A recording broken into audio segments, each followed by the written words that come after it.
Good morning and welcome to One Baha'i, that regular show where I just share my own personal thoughts about the Baha'i faith. It's just nothing official, just one individual.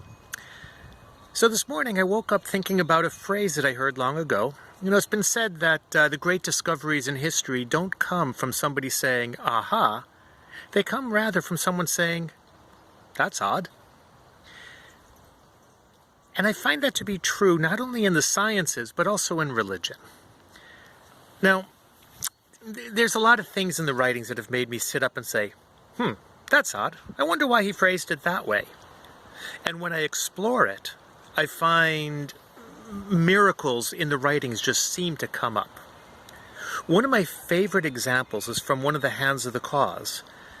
He said that when they were at their first conclave, there was a really important question.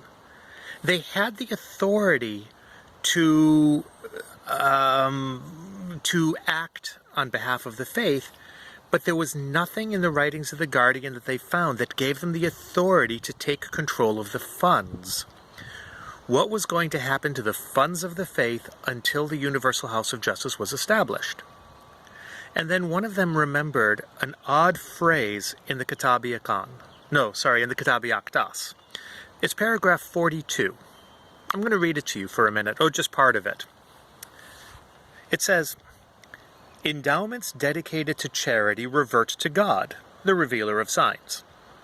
None hath the right to dispose of them without leave from him who is the dawning place of revelation. All right, well, that's fairly evident. It's Baha'u'llah. After him, this authority shall pass to the Aqsan. Okay, the male descendants of Baha'u'llah, so in this case it would be Abdul Baha and Shawki Effendi. Well, I'm hoping that the wind isn't disturbing the sound here. And after them to the House of Justice. Should it be established in the world by then? It's an interesting phrase. Why would Baha'u'llah have needed to write, should it be established in the world by then?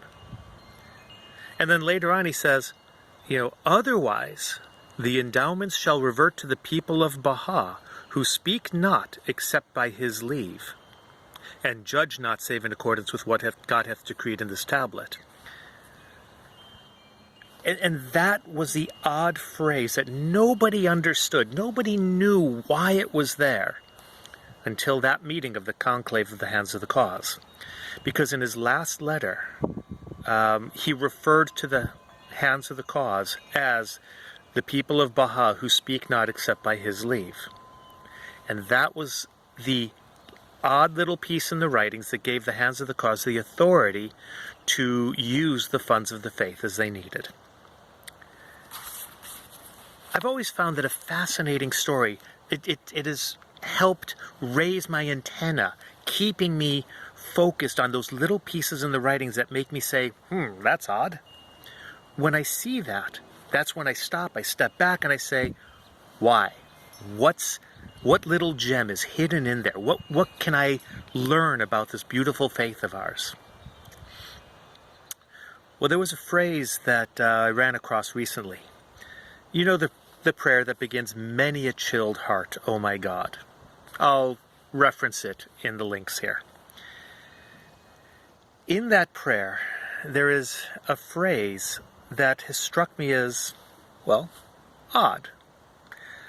He says, in referring to God, he says, thy might in truth is equal to all things. Equal to. It's very specific. He doesn't say your might is greater than all things. I mean, he doesn't say it's less than all things. No, it's equal to. And I was thinking about that, and I really puzzled why the use of equal.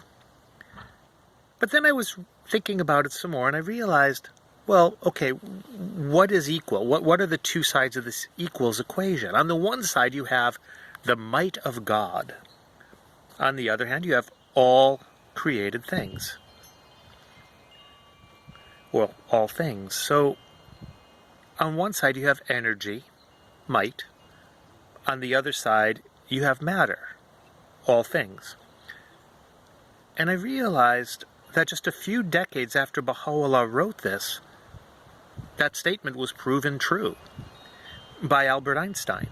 E equals mc squared. Energy is exactly equivalent to matter. And I found that fascinating, that such an odd phrase had such a specific, literal meaning to it. It once again demonstrated for me the harmony of science and religion, that when we look at the religion deeply, we will find the scientific truths within it. That was all I wanted to share today. So happy Rizwan. I'm going to try to record tomorrow, but it is a holy day, so I might not be able to. I'm not sure. We'll see. But I'm going to give it my best shot. In the meantime, hope you enjoy your day, and we'll talk to you tomorrow.